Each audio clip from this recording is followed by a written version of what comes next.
Hello, everybody, and welcome. I am Andrew Doris. I'm a grad student here at the Jackson Institute for Global Affairs, as well as the student organizer of today's debate on alternative voting methods, sponsored by Yale Effective Altruism. Thank you all for coming. You are all invited to ask questions at any time in the chat box at the bottom of your screen. And at the end, I will reappear to relay as many of those questions as possible to our panelists. But for now, it is my privilege to introduce our esteemed moderator. Lisa D.T. Rice is an independent political strategist who is passionate about democracy reform and political innovation.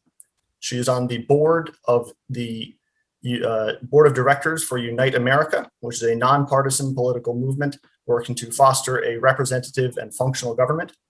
She's also on the board of directors for the National Coalition for Cancer Survivorship and is an influential advocate for multiple causes, including cancer policy reform, women's leadership and empowerment, and political reform. In last year's election cycle, Lisa moderated a debate of 6 candidates vying for the U.S. House seat for the District of Columbia, so today's debate should be a piece of cake by comparison. She holds a BA from Newcomb College and is the president of the Newcomb Alumni Association, and also holds an SM degree in management from the MIT Sloan School. Lisa, thank you so much for being here today. You're welcome, Andrew. Hi, and good afternoon, everyone.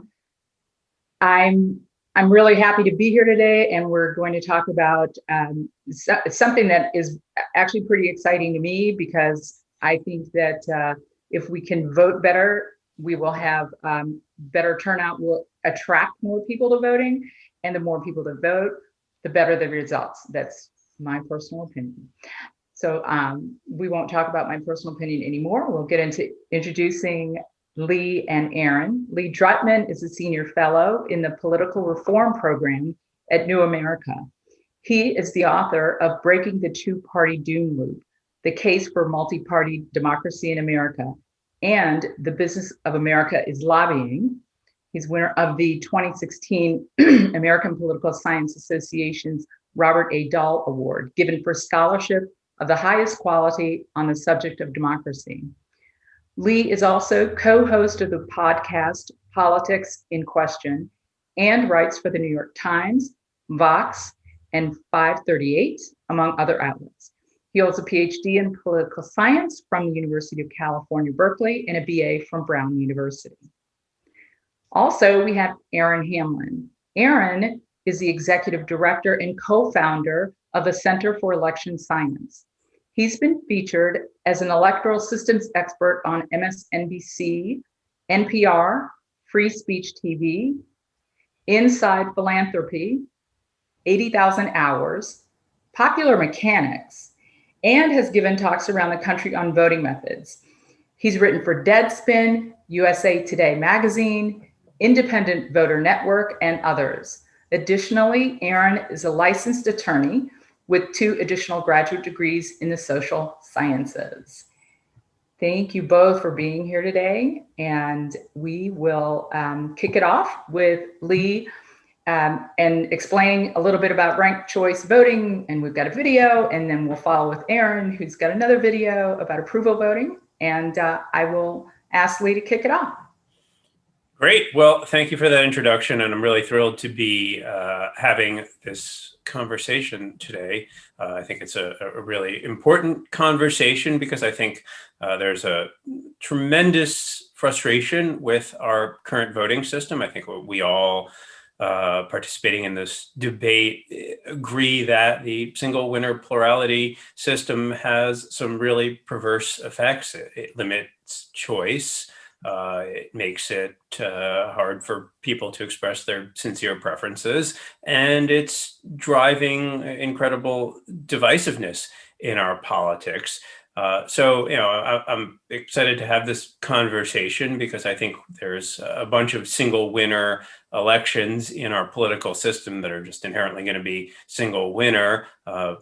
Obviously president, but also governors races, senators races, mayors races. And for these single winner seats, we ought to think about what the better system is. So I think the best way to explain voting systems is with fun cartoon videos, as we can all agree on. So let's run the fun cartoon video for ranked choice voting, if we can. So what is ranked choice voting? In most parts of the United States, voters select a single candidate for each position on their ballot, and the candidate with the most votes wins. This is known as single-choice winner-take-all, which can sometimes result in the election of a candidate who earned only a small percentage of the vote, even when the majority of voters supported other candidates. But that's not the only way of electing our leaders. Ranked choice voting is another voting method which allows voters to rank their candidates in order of preference. In a ranked choice voting election, a candidate needs to earn more than half of the votes to win. All first choices are counted, and if a candidate has a majority, then they win, just like any other election. If not, the candidate with the fewest votes is eliminated, and voters who picked that candidate as number one will have their votes count for their next choice. This process continues until a candidate earns a majority and is declared the winner. Let's look at an example.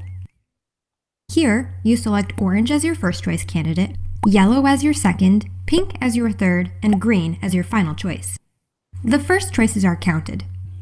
Yellow earned 35%, orange 21%, pink earned 28%, and green earned 16% of the vote. Because nobody won more than 50%, the candidate with the fewest votes is eliminated, and voters who picked him as their first choice have their ballots count for their second choice. This continues until a candidate receives more than half of the votes, or 50% plus 1. So what are some of the benefits of ranked choice voting? Ranked choice voting provides more choices, allowing more than two candidates to compete without fear of splitting the vote among like-minded individuals. Sometimes voters feel pressured to vote for the lesser of two evils. Ranked choice voting allows people to vote for their favorite candidate, not just against the candidates they dislike.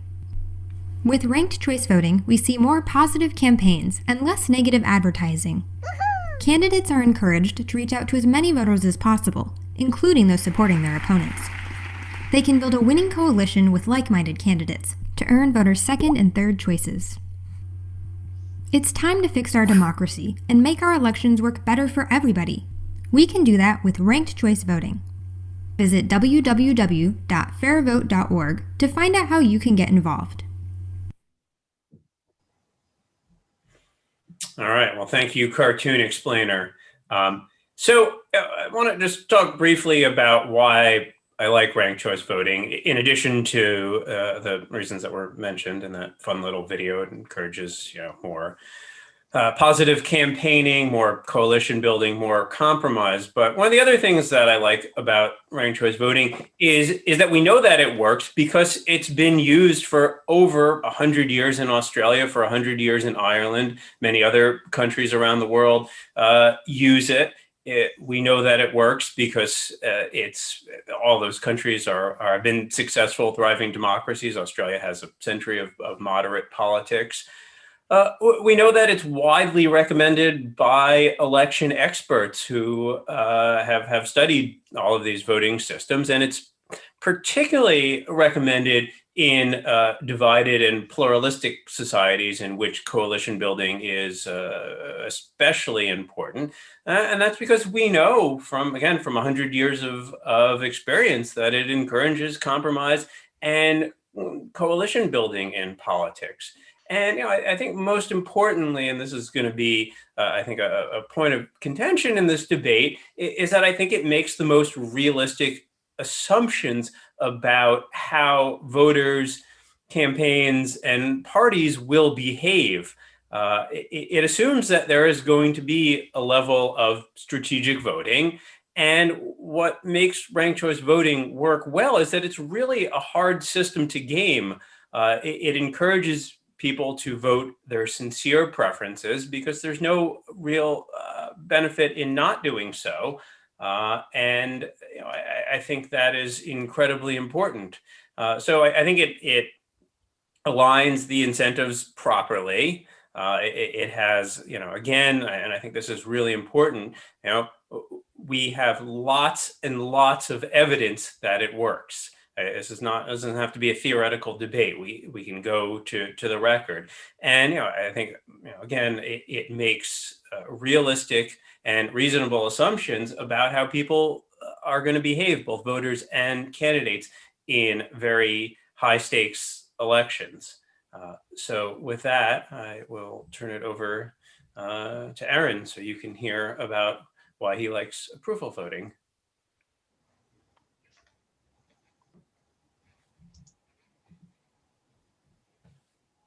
Would you like me to begin? Okay. So thank you again, and it's a pleasure being here. So when we're talking about approval voting, I think this explanation is going to be pretty simple. Approval voting is simply allowing you to select as many candidates as you approve of, as many as you effectively are comfortable with serving in office. And the candidate with the most approvals or votes wins. That's it. It's not a complicated system.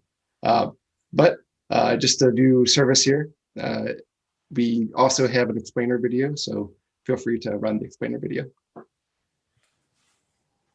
What is approval voting? Simply put, it's a better way to run an election. Let's take a trip to Plantsville. It's election time, and Mayor Blueberry is campaigning hard for a second term in office. She won the last election with 65% against her opponent, Mr. Squash, and she still enjoys strong support. Once again, Mr. Squash is quick to challenge Ms. Blueberry, but this time they're joined by a third challenger, Mr. Peach, who shares similar views with Mayor Blueberry. Mr. Peach sweet talks almost half of Blueberry's supporters into switching their vote to him, while Mr. Squash holds the same 35% he had last time. The votes are counted, and what's this? Mr. Squash wins? Blueberry and Peach have split the fruit vote. How did this happen? Peach's supporters also like Blueberry, but couldn't say so on their ballots. A simple solution is to change the ballot from vote for one to vote for one or more, allowing everyone to state all the candidates they support. This is called approval voting. With approval voting, the election would have gone quite differently. Peach's supporters no longer fear that a vote for Peach will help elect Squash. Instead, they show their sincere support for Peach and also Blueberry. They want to prevent Mr. Squash from winning, and they do. And approval voting accurately reflects Peach's support. Mayor Blueberry wins the election. Democracy is restored. Approval voting is more than just a smart idea in Plantsville. It's a smart idea anywhere you vote. Approval voting is used by organizations across the globe, and for good reason. It's democratic because the candidate with the most support wins. It removes the spoiler effect. Even losing candidates get an accurate reflection of support. And voting your favorite never hurts you. Start the conversation on approval voting and share this video. Then join the Center for Election Science at electology.org. Better voting starts with you. Thank you. And approval voting really is the simple solution that we need to upgrade our democracy. And we don't need establishment gatekeepers to tell us what we can and can't do. Our democracy and well-being is just too important to have to wait for permission. Indeed, in Fargo and St. Louis, the establishment there was not very excited about approval voting. And that's because they knew it was going to challenge their power. And so when we worked with key stakeholders within that community, we worked with them to help bring them that power back.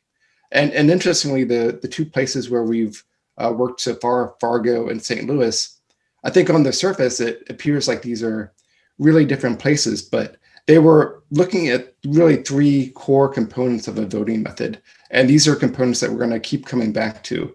One is you want a voting method that is robust to vote splitting, is able to show a clear mandate when one is present, and being able to elect a consensus candidate. Second is being able to have an idea of how much support candidates actually have. You want to make sure that voices are heard. And if you're not able to show the support of all the candidates, well, you're missing out on all these different voices. And thirdly, you want a voting method that is not unnecessarily expensive and not overly complicated. With the vote splitting and mandate component, you had candidates winning with just a mere fraction of the vote in both Fargo and St. Louis. Since approval voting has been implemented, we've seen candidates win be winning with or leading with well over 50% support. And it's not to say that that will always happen. Again, no voting method can guarantee a majority. So like when we see ranked choice voting advocates talk about always getting a majority, that's really an artificial majority. If you throw away all the candidates but two, of course you're going to get a majority. Any voting method can do that.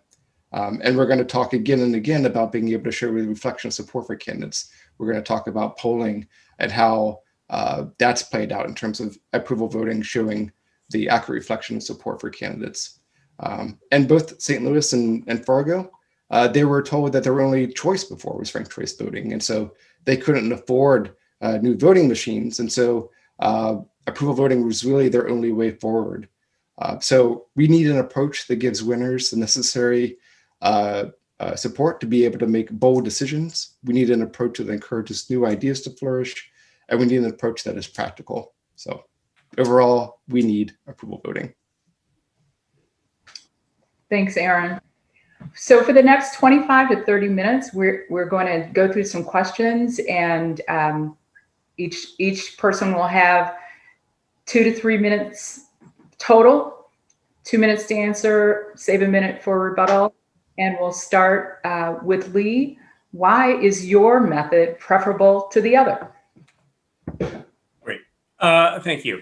I think, the easiest way to think about ranked choice voting versus approval voting is to think about the fact that one voting system has 100 years of support. We know the evidence is out there. Ranked choice voting works.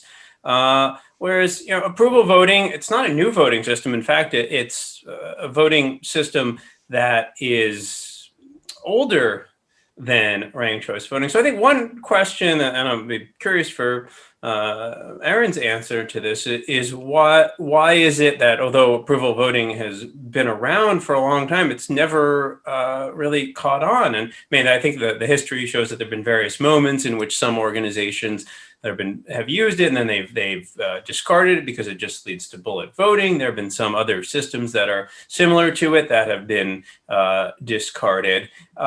And I just think for elections, it just doesn't make a lot of sense. Whereas we know that ranked choice voting makes sense because we know it works, because it thinks about how voters and candidates actually campaign and vote. Now, I do think that I don't want to be entirely dismissive of approval voting, because I think that there are cases in which a system of approval voting makes sense. And I think these are systems where, where decisions where the stakes are low. For example, if you filled out one of those doodle polls where you're trying to figure out when a good time to meet is, well, that's approval voting, and that's the value of approval voting. And it works because under those conditions, most people don't have really strong preferences. They're equivocal, whether it's, we meet at Tuesday at 4 or Wednesday at 11. And, everybody's trying to find a time that they can all meet together. So everybody's sincere. They're not strategic. It's a pretty low stakes thing. But, if the stakes were a little higher, like, say it wasn't just for one meeting, but a weekly staff meeting, well, maybe I'd think differently about voting. Because, something about me is that I like to work in the morning because that's my most productive time. I'd rather have meetings in the afternoon. I'm more productive earlier in the week. I'd rather have meetings Friday. So I'd say like Friday at 3 would be my best time for a meeting. And that might not be a time that's good for other people, but like the question is, how can we find the time that's maybe most optimal for all people, assuming that we have preferences? And I think that that's the fundamental problem of approval voting, is that it assumes that people are equivocal and they don't see any difference between a bunch of different candidates.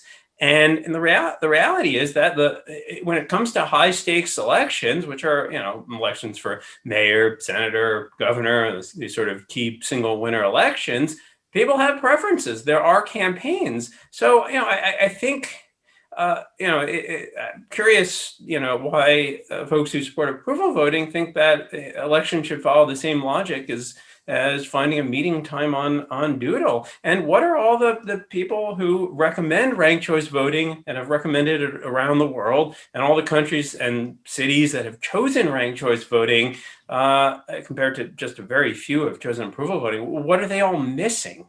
Why?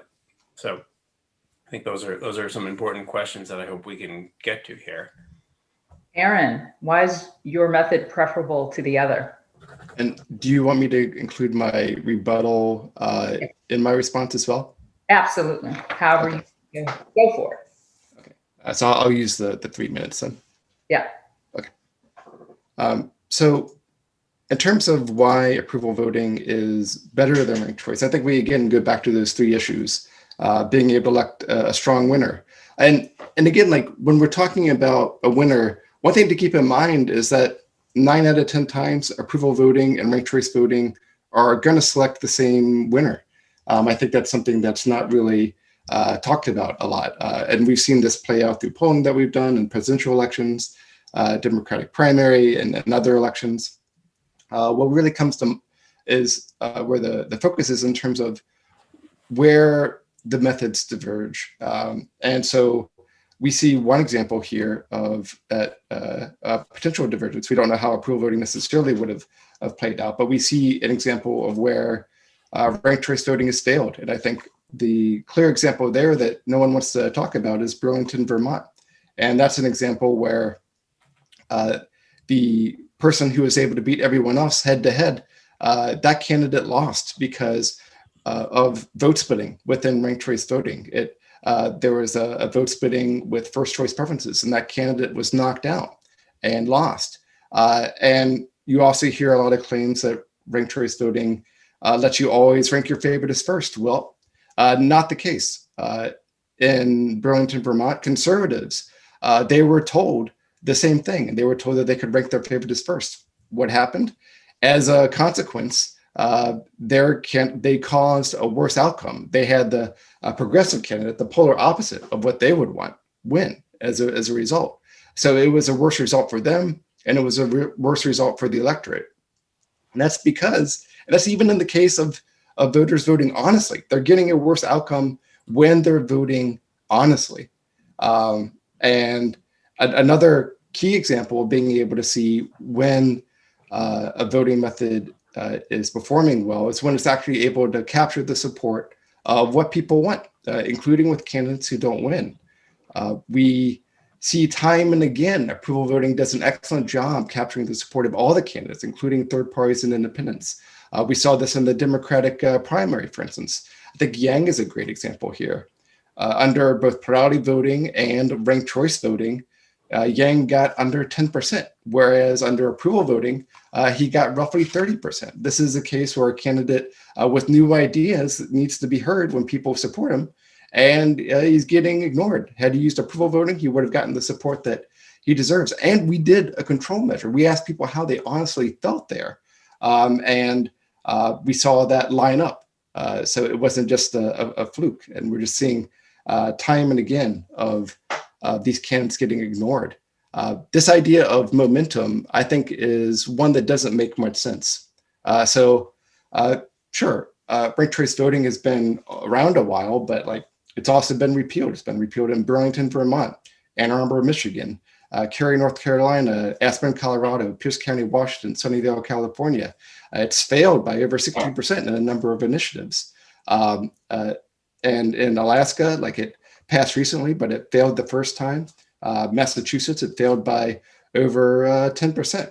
And we can't just celebrate merely because a voting method gets a result. Any voting method can get a result. What we want is a consistent result that gives us good winners and a reflection of support for all the candidates. And approval voting is what does that.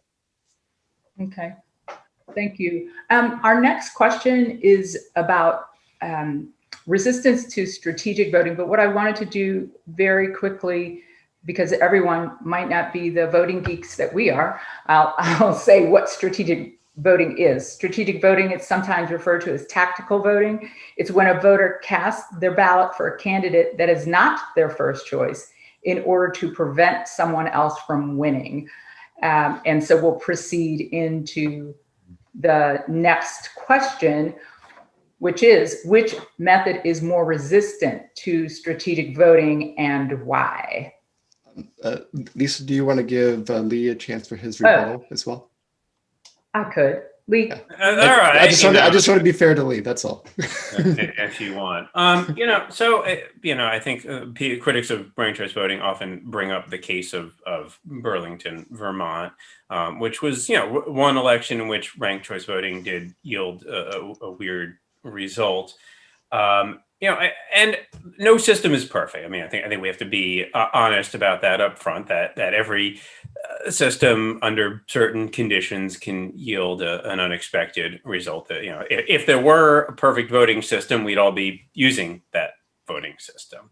But that's a fundamental fallacy of selecting on your dependent variable, which is picking the one outcome that supports your argument, and cherry picking and ignoring the many number of elections that have been held under ranked choice voting that have worked just fine.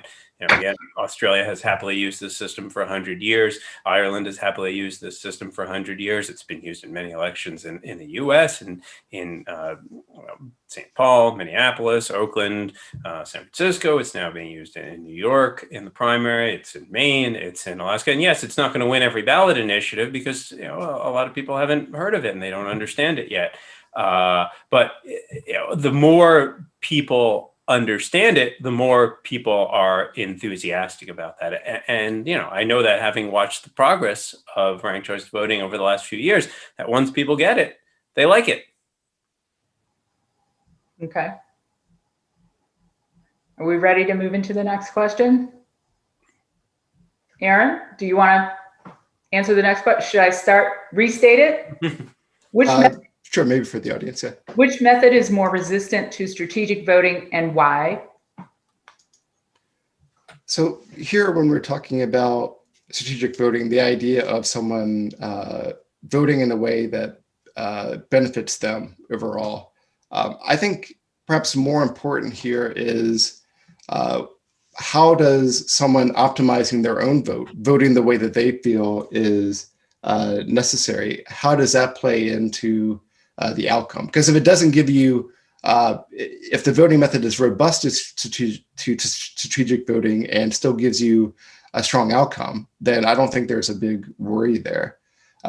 So with approval voting, I think a lot of the times opponents look at this and say like, well, people are just going to vote for one candidate and that's going to be it. Well, I don't think that's a big deal. In some cases, it's going to make sense for an individual voter to vote for one candidate. If that makes sense for them, that makes sense for them. You can still have, even if, say, 3/4 of people are choosing only one candidate, and in some elections, that may make sense for most voters. But even with that remainder, that's enough to cover the margin of victory to change the winner, if indeed a different winner should be necessary. It also makes it so that the other candidates are able to get their reflection of support heard. So overall, I'm not concerned with this. As long as you are getting strong winners, that's the main concern. And as long as other candidates are getting the accurate reflection of support, then I think the voting method is doing its job. I would be more concerned, again, with the voting method that when people are voting honestly, that they get a worse outcome. And again, like thinking of Burlington, and we have to pick on things like Burlington because again, 9 out of 10 times these voting methods are going to get the same result. So we have to kind of focus on that 10%. And as ranked choice voting is implemented in more places, we're going to see more Burlingtons. But really, we want to focus on a voting method that gets a good outcome and does its job on being able to capture candidate support. And those are areas where approval voting, hands down, does better. I just want to flag something here because I'm a little confused. I'm hearing terms like good outcome, and I haven't heard those defined yet. I'm hearing terms like strong candidate, and I haven't heard those defined yet. So I hope Aaron will define those in his rebuttal here. You know, so, I mean, Aaron is telling us that 9 times out of 10 ranked choice voting and approval voting will get the same result. And I don't know what that's based on because, you know, they haven't been run in the same elections. It might be based on hypothetical polling or modeling, but that's not the real world. You know, the argument that I'm hearing right now is that it's really we're really focusing on the voter and the voter satisfaction. And the voters are important, but they're also part of a broader political system. And right now we have a very broken and destructive political system that is highly polarized, highly binary, highly divisive. And so, you know, I think we ought to think about which political system is going to help solve those problems. But this question is on the sincere versus strategic voting. And, you know, I'm actually not sure that, I mean, this is all hypothetical because we don't know because, you know, we just don't have a lot of experience with approval voting that we're going to, that the results would be the same. But I just want to, because we need hypothetical examples, you know, I just want to take what I think might be a realistic hypothetical example, which is to say that Aaron, Lisa, and I are all running for senator. And I'm on the left, and Aaron's on the right, and Lisa's in the middle, and she's got to be the moderate, right? Because she's the moderator. Don't all laugh at once. So, you know, and let's say this audience is like the American electorate, you know, 40% left, 20% center, 40% right. And, you know, probably if everybody were voting sincerely, Lisa should be the winner. But here's the problem is that I would know that. So I got to tell my supporters, don't vote for Lisa because I think I can beat Aaron head to head if you all turn out and nobody votes for Lisa because she would get, you know, her 20% plus my 40%, and then she's going to beat me. And Aaron's strategy is the same. So he's going to tell his supporters not to vote for Lisa too, because he knows this. And then I know this. So, you know, I know that definitely his supporters. So you can game this out. And what we wind up is that we've devolved back into standard plurality zero-sum voting. So, and, you know, and this is the experience of approval voting is that often just devolves back into bullet voting with the same demonization. And, you know, frankly, I think Lisa's pretty smart and she might realize what was going to happen to her, and she's not going to even run under this scenario. Now, RCV is going to be different because, you know, it's possible that Lisa, you know, will still get the 20% first preference choices, but now she's a lot more important because Aaron and I both are going to really want her second choices, and we have no incentive to demonize her because we already have our 40%. What we want is to move towards the middle and get her supporters and build coalitions. And this is why RCV is superior in my mind, is because it encourages even candidates, you know, on the edges to work towards building a broader coalition. In approval voting, the goal of candidates is to tell all their supporters, or dominant candidates, tell their supporters to bullet vote.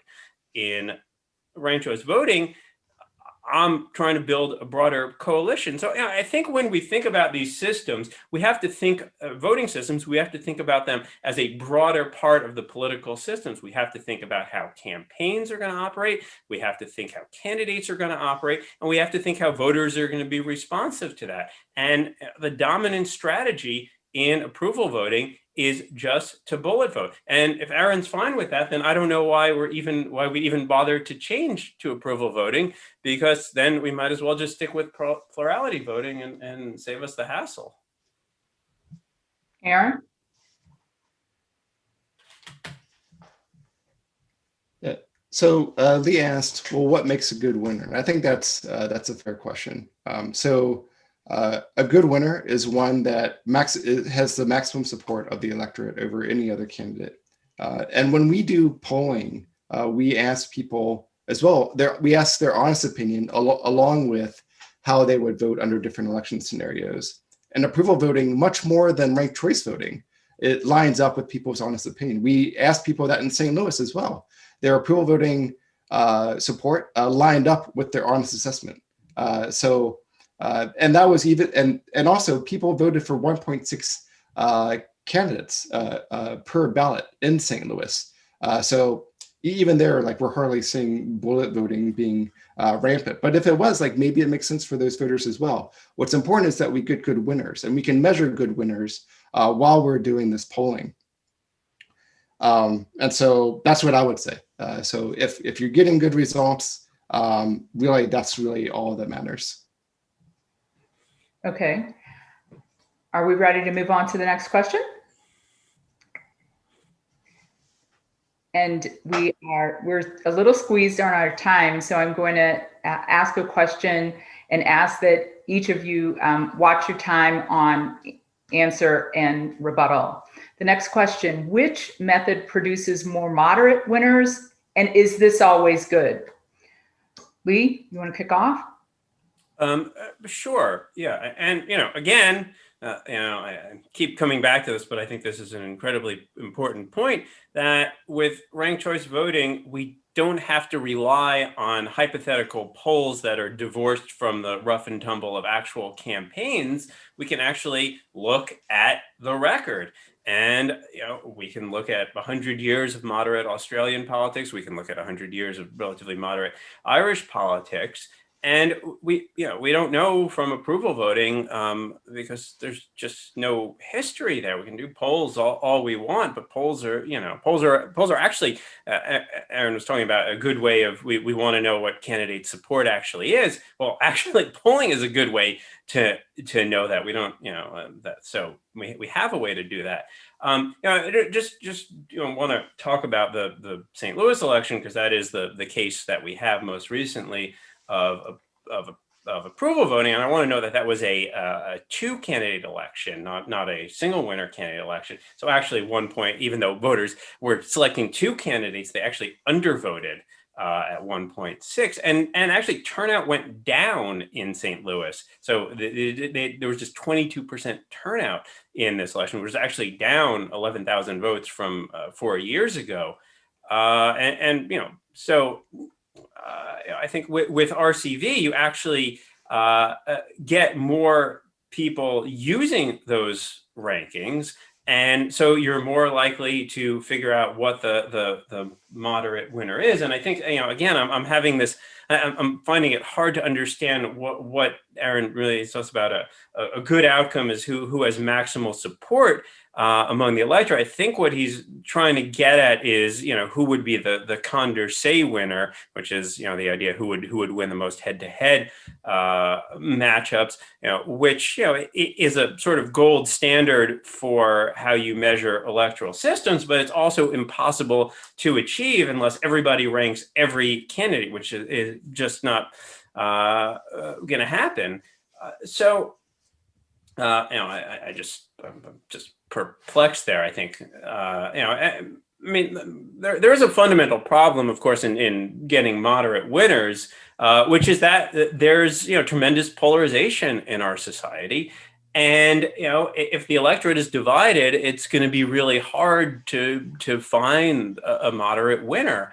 And, frankly, this is a fundamental problem with single winner election systems. And, I hope we'll debate at a later point the value of multi-winner proportional electoral systems, which are really important for generating more moderate winners. But I think we have to work from the reality of where we are. And so the question is not necessarily which is the system that's going to most elect the most moderates, although I think ranked choice voting would do that, but more importantly, which is the system that's going to incentivize the most moderation, given that we have an electorate that is deeply polarized. And again, for reasons that I hope are clear, I think that system is ranked choice voting because it encourages candidates to build the broadest coalition to ensure that they have majority support, whereas in approval voting, there is a strategic decision of voters and campaigns to try to get their supporters to bullet vote, which again creates the same divisive zero-sum dissatisfaction problems of plurality voting. Thanks, Aaron. Sure.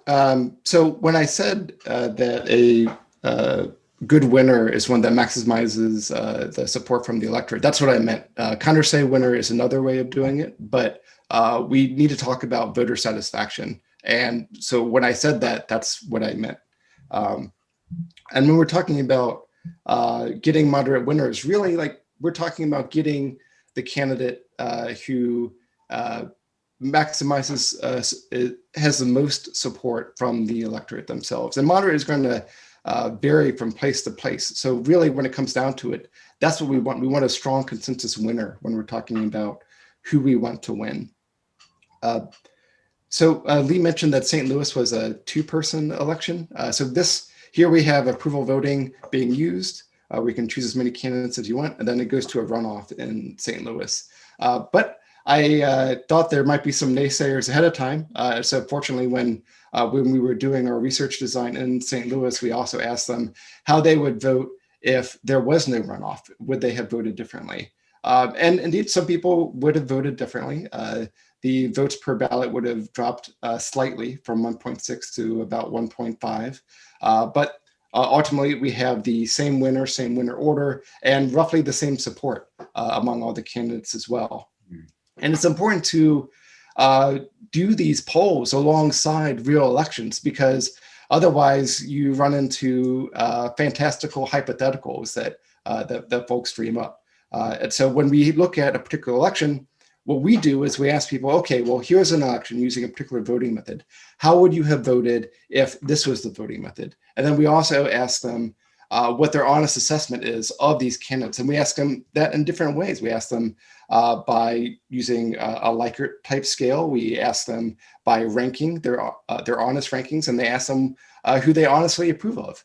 And when we looked at that compared to the approval voting data through the election, it worked out well. Like those lined up. And there are a number of reasons why ranked choice voting may struggle here. One is that it's not very good data to begin with. When you're looking at rankings, you don't know where the threshold is for where someone approves a candidate and where they don't. So you're fundamentally not having information to begin with. And also the method is so complicated that many cities truncate the amount of information that you can provide. So if you don't get the information to begin with, of course, you're going to have trouble getting a good result. So even when a voting method like ranked choice voting appears to be getting good results, well, like we don't always know, because like there's a lack of information. And when you have more candidates, which by the way, cities on average have 8 mayoral candidates, good luck doing that with a ranked choice voting election when people get tired of ranking through those candidates. It's much easier to do that with approval voting, even when you have a long candidate list. And that's how you get these better results.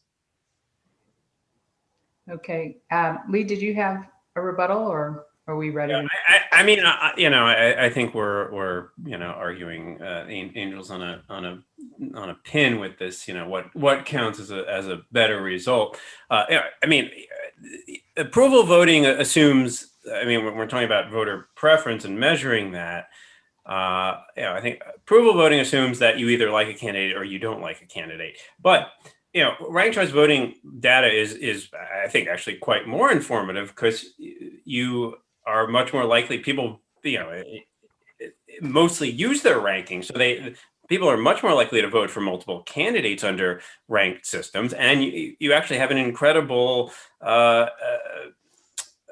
trove of data to see who were first preferences, who were second preferences, who were third preferences, and you can vote for more candidates down the ballot without harming your favorite if your favorite is a leading candidate. And that actually I think generates a better sense of who voters prefer and broad support. But again, I think and the fundamental thing that's happening in this debate that I'm finding a little frustrating is, it seems like Aaron is trying to abstract the voting system outside of the politics and kind of talk about a pure Condorcet winner. And, I think it is important to think about the elections as part of a political process. So it's part of how people campaign, it's part of how people govern, and it's part of how voters engage. And ranked choice voting is a way for voters to be very expressive and a way for candidates to reach out to a lot of different candidates. And you survey voters in cities that have used ranked choice voting, and 90, 91, 92% of people say they were satisfied. They say it was easy. It's a myth that people find it hard. There's a few people who find it hard the first time they do it, but it's really not that hard to rank. We rank all the time. What are your 10 favorite movies? What are your 10 favorite books? What are your 10 favorite beers? So I'm just a little perplexed here. All right, so I tell you what we're going to do. We're going to table the discussion for the moment on which system is better.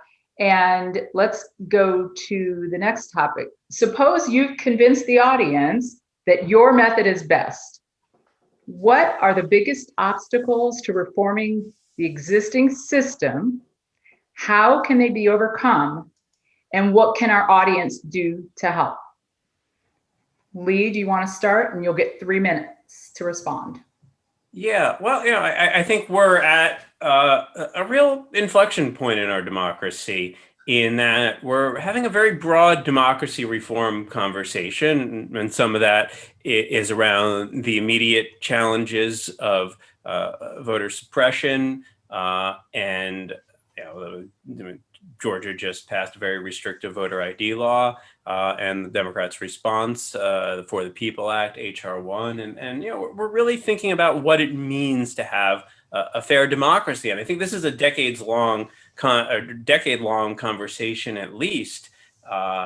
And so I think it's important to think about this in a broader context. That this is not just about ranked choice voting or approval voting. It's about what is going to make for a fair, representative, just, equitable democracy, particularly in this moment in which we are transitioning as a society to being a multi-ethnic democracy, and really, dealing with some of these very nasty and ugly legacies of earlier regressive Jim Crow eras in our politics.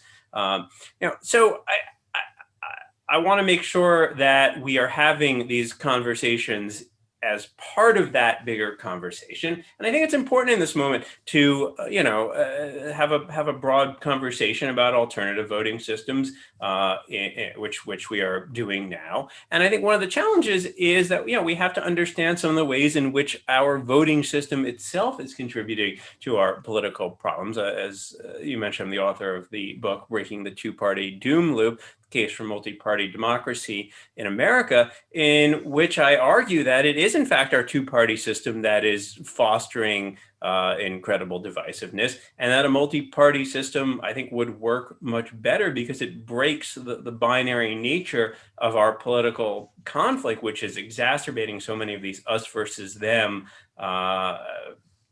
problems, and also, is allowing a political minority to have outsized power because it's well placed in our system. And, here I think we also ought to be thinking about proportional representation. I think we're having this debate about single winner systems. I think there are real limits to single winner elections, although there are, certainly certain electoral offices that require single winners. So, I think we also have to think about the equity aspects of this. And in this case, I think particularly proportional ranked choice voting is a very good system for a diverse society. And again, I go back to what election experts talk about, is that, if you have a divided pluralistic society, you want a proportional system, and probably a ranked choice voting system too, in order to build cross-coalitional support. So I think, it's important to get engaged in these conversations. And I think the biggest obstacle, it is, a lack of imagination, a sense that just because we have the status quo, that's just the only possibility that there is. And, this is a moment in which I'm thrilled that we're having these debates, because I think it's a real moment to look at what's gone wrong with our political system, which is, clearly declining. And you don't have to ask me. You can look at Freedom House or any international rating. Everybody's looking at the U.S. and saying what's going wrong. So, we have to expand our imagination, I think, is the biggest obstacle. That's the biggest obstacle. Okay, Aaron, how about you? I guess I would ask first that we don't conflate ranked choice voting or instant runoff voting and single transferable vote. Those are very different systems. Here we're talking about ranked choice voting, single winner versus approval voting. And when we're looking at this, I think there are two obstacles really in terms of and these are in terms of arguments that are pushed against approval voting. And here we hear issues about momentum and expression. But first, we need to recognize that we have more options than ranked choice voting. This is not the only option. Approval voting is way easier and it's free to implement. So we need to be able to keep this in mind as an option. In terms of momentum, well, the RCV folks collectively have gotten over $100 million over the last couple of decades. You give any kind of intervention, that kind of funding and timeline, I'd hope that they'd make some kind of progress. But the question is, given all that funding and timeline, why aren't they further than they are?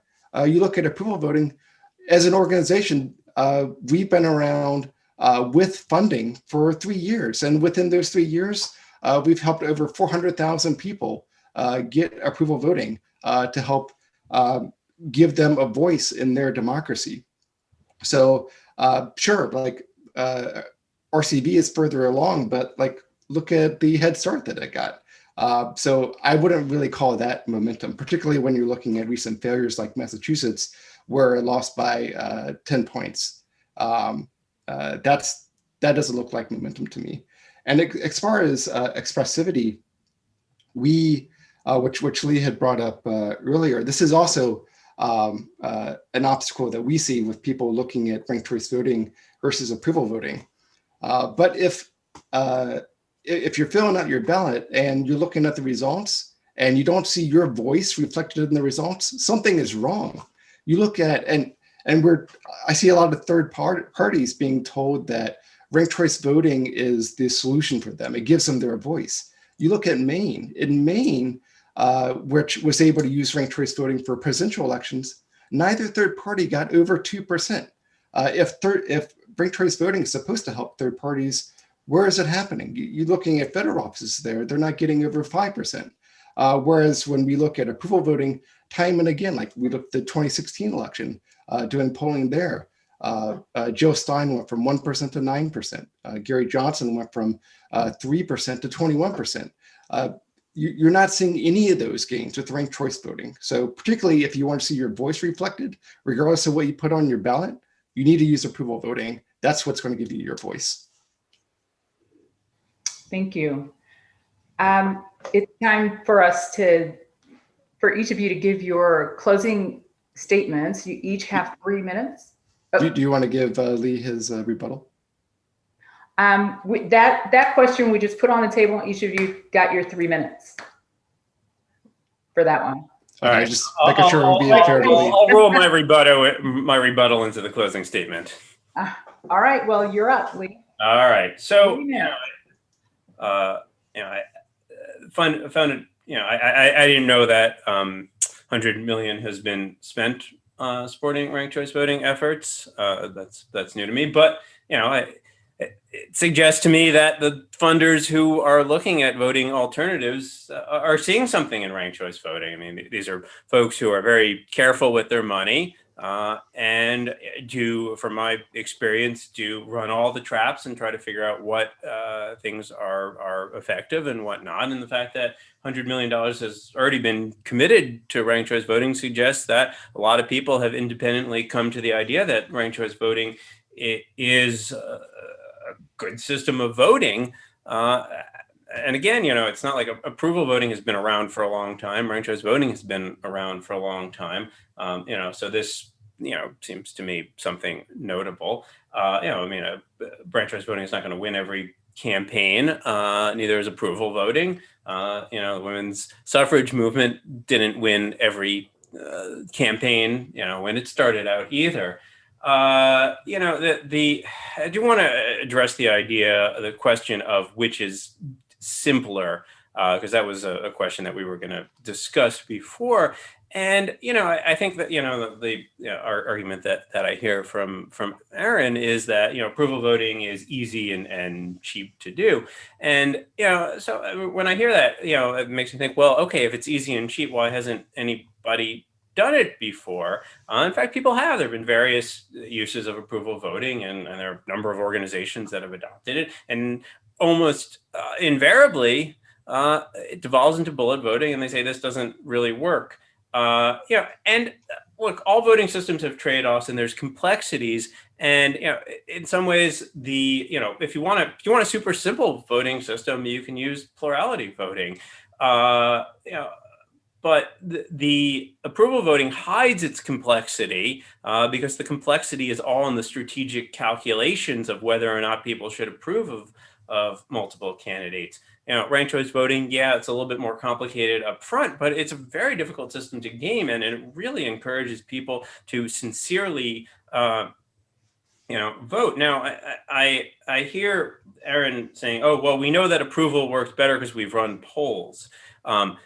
This is a challenge for approval voting, is that all approval voting has are these polls, because there's just not a lot of real world examples. And again, I just, as a trained political scientist with a PhD in political science, author of several books, somebody who really takes research and empirical analysis seriously, there are lots and lots of studies of ranked choice voting with real data, both in the US and around the world. So you can look at a stack of research and you can make your own conclusions. With approval voting, it's largely mathematical theory abstracted from reality. Now we have a few cities that are again using it for two winner elections, not single winner elections. It's all theoretical. I think the theory relies on a bunch of unrealistic assumptions about how politics actually works. I think the folks who put $100 million into ranked choice voting would probably agree. Again, these are folks who don't spend their money willy-nilly. I think, with ranked choice voting, we don't have to guess. We know it works. And we know that people are happy with it, and we know it encourages more positive, compromise-oriented campaigning. We can look around the world, we can look in the US. And to me, that's a very compelling case. I've looked at the research, I've looked at it deeply, and so have others. I mean, there are, if you don't believe me, Barack Obama, supporter of ranked choice voting, Elizabeth Warren, supporter of ranked choice voting. There are a lot of folks in Congress who support it. I have not heard any support at that level for approval voting. Okay, Aaron. So Lee mentioned the funders, and so I would really ask the funders to think about where they're putting their investments. When you look at a campaign like Massachusetts, like that has to hurt when you are seeing a campaign that drops $30 million and loses by 10 points. And I think the reason for that, one big reason for that, is people saw that this wasn't a voting method for them. This was a voting method for the establishment. What ranked choice voting does is if you like new voices, well, sure, go ahead and if you want to put them as first, but those are just going to get transferred over to other candidates, and your voice is not going to get heard. And you see this explicitly, like I mentioned, Maine. Maine was ranked choice voting's opportunity to show itself. If ranked choice voting allowed you to express your voice in a meaningful way and actually get it heard, Maine would have shown that. But ranked choice voting is ignoring your voice. Otherwise, like if ranked choice voting would have worked for new voices, you would have seen more support for third parties in Maine, a state that's known for independent voices. And so when we're looking at this, again, we have to go back and think, what are the core components that we need in a voting method? We need a voting method that gets us clear winners. We have real data right now in St. Louis. We had previously a mayor who won with a fraction of the vote, and vote splitting among the Black community. It was so apparent after Proposition D passed by over 60% that the former mayor wasn't going to get away with that anymore. She decided not to run as an incumbent. She decided not to run because she saw the writing on the wall that the people's voice was going to be heard, and it was heard. The candidate that previously lost is now was leading with well over 50% in that first round going into the runoff. So we have real world data. And the reason that we do polling alongside of this is to see whether the actual best winner was the one who won. We can't just look at an election and say, oh, well, there was a result there, our voting method succeeded. You have to take data alongside that to see whether the winner was a good winner. And you don't know that unless you collect data. That's what we do. Otherwise, you're just hypothesizing whether you're or speculating whether your voting method worked. You can't do that. You actually have to collect data to be able to tell whether your voting method was effective. And that's what we do.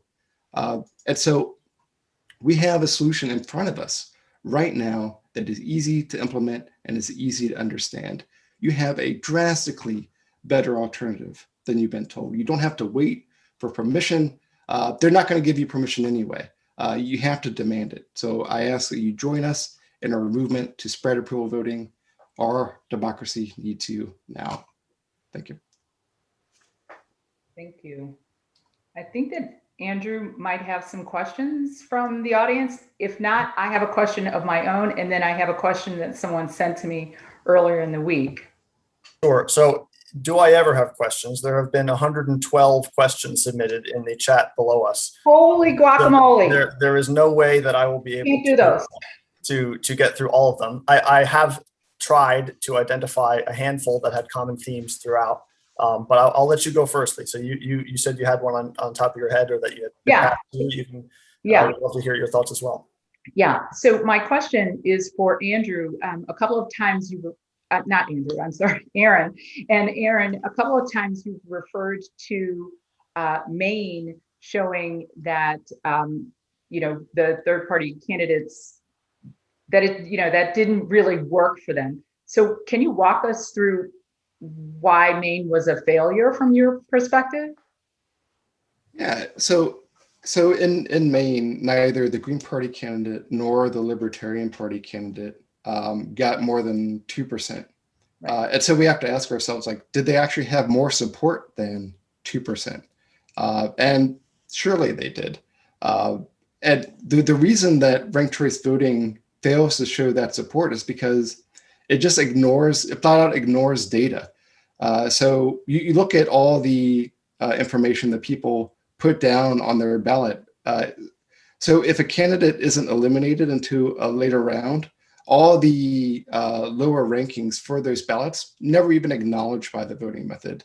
And so that never is reflected at all in terms of support for those third-party candidates. Whereas with approval voting, it doesn't ignore any data. It uses all of the information. So if you have a voice that you want to give, approval voting picks up on that because it doesn't ignore anything. And that works out excellently for third parties and independents because their voice is always heard. Okay, thank you. Andrew, did you want to start with your questions from the audience? Sure. So we have about 10 minutes left in what was scheduled. I'm all right with going a little bit over with that if you are, but not too much further. So I have one question targeted to each of you respectively, and then a question for both of you to answer at the end. So Lee, I'll start with you. Several audience members have questioned just how well ranked choice voting has actually worked in Ireland or Australia. They've asked whether it's particularly popular there or whether it has succeeded in developing strong third parties. One of them pointed out that Australia has fewer independent or minor party seats than say Canada, even though Canada does still use first past the post. So do you have a response to that? And then how important is the traction of third parties as a criteria in evaluating these systems compared to other things? Well, look, if you want third parties, you have to get rid of single winner elections. I mean, it's just as simple as that. And, Aaron accuses me of conflating RCV with STV, which is the multi-winner form of ranked choice voting. I see it as a family of systems. We're debating the single winner form of ranked choice voting, but I think we have to consider the whole family of ranked choice voting systems. And yes, Ireland has 3 to 5 parties roughly. Ireland does use the multi-winner form. Australia uses the single winner form for its House, which tends to have 2 parties, uses the multi-winner form for its Senate, which tends to have more parties. Canada has a high degree of federalism, which allows for multiple parties and a strong Quebec bloc. Look, if you had, what Aaron's talking about the Green Party in presidential elections, and in a year in which the stakes were very high, there was just not a lot of attention on third parties. And, maybe the Green Party, would have gotten 4% instead of 2%. I mean, this is kind of picking on the edges.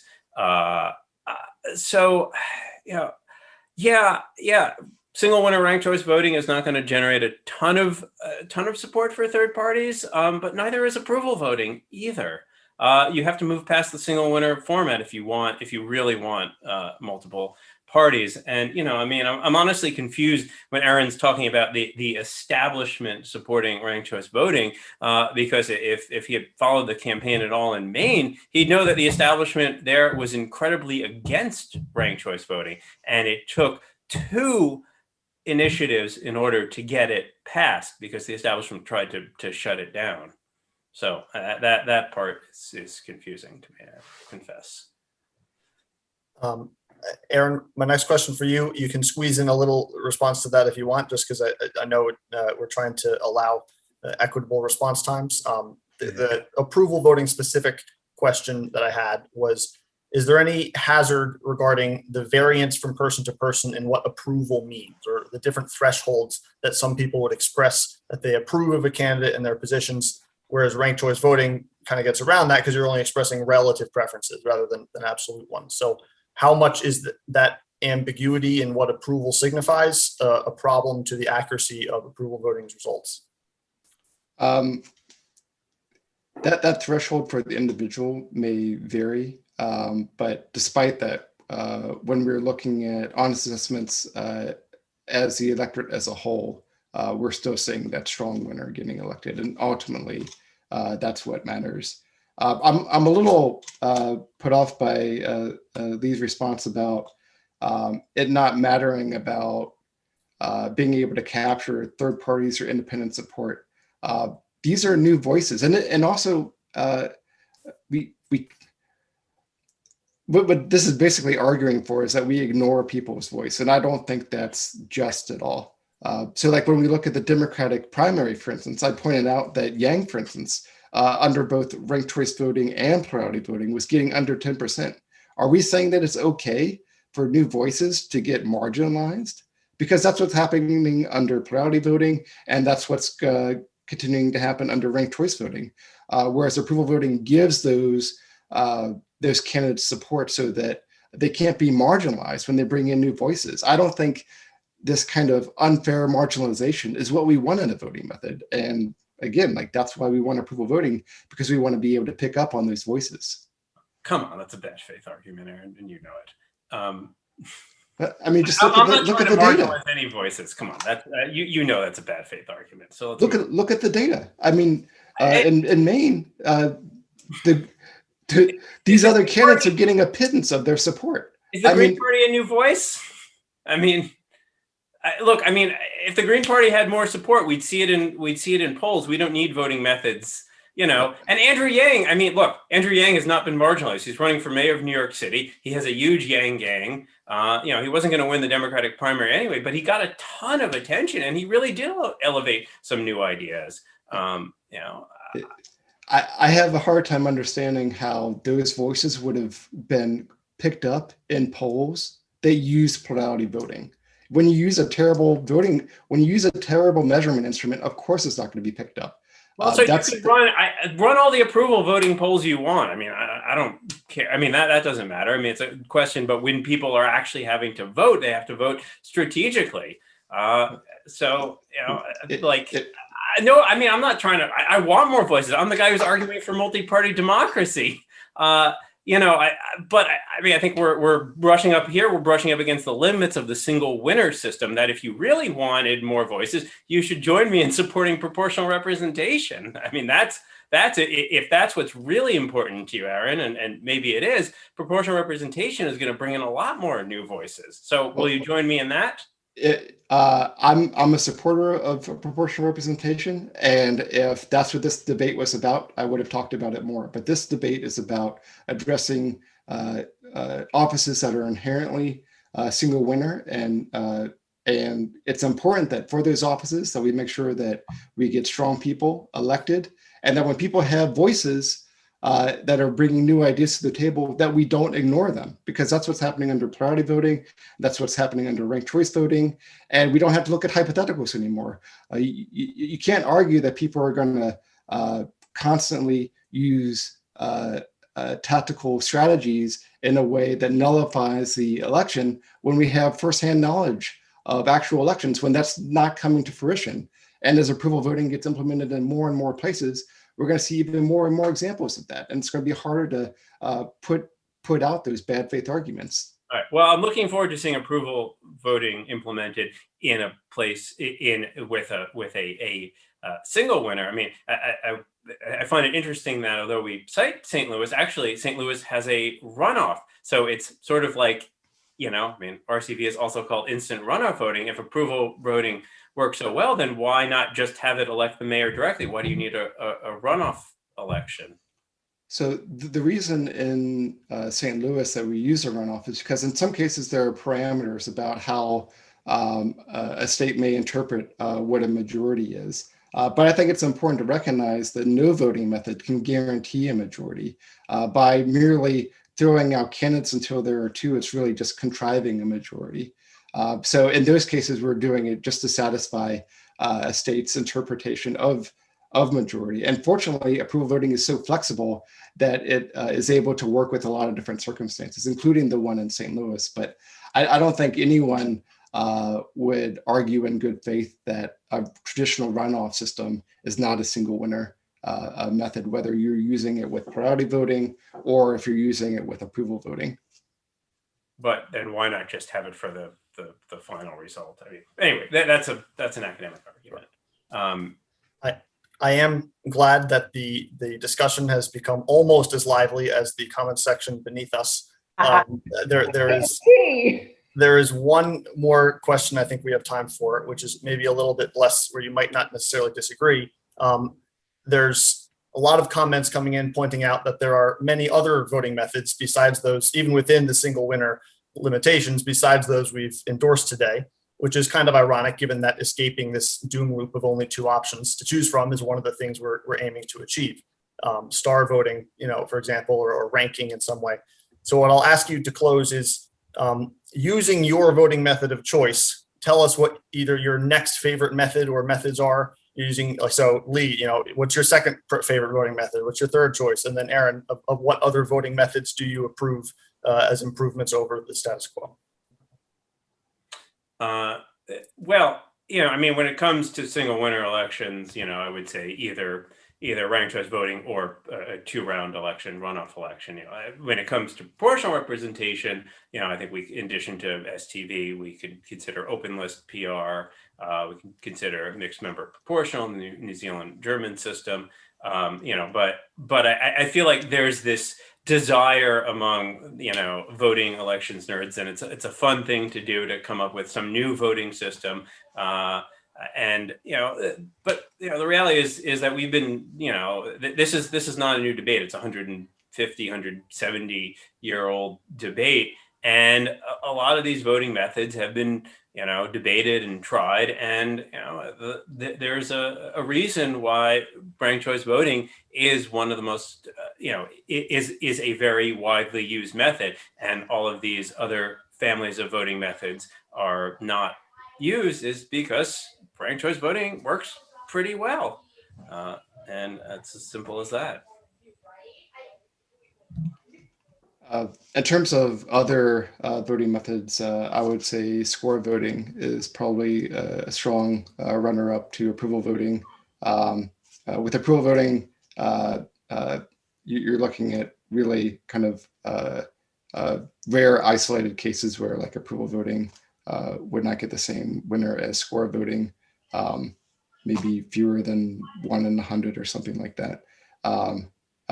But with approval voting, you're getting so much for so little in terms of complexity cost and actual cost that you're getting a real bargain with approval voting. It's and like looking at the comparing with the alternatives now, you're getting better performance than some of these alternatives that are being proposed, and you're doing it while not having the complexity associated with it, and not having to have the extra expenses associated with it either.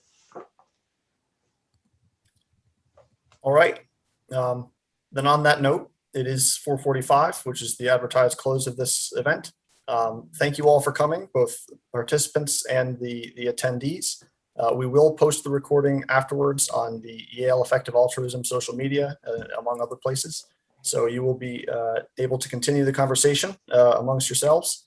And thank you for what I think has been a productive exchange. Thank you. Thanks, Andrew. Thanks, Lee. Thanks, Aaron. Thank you. Bye-bye.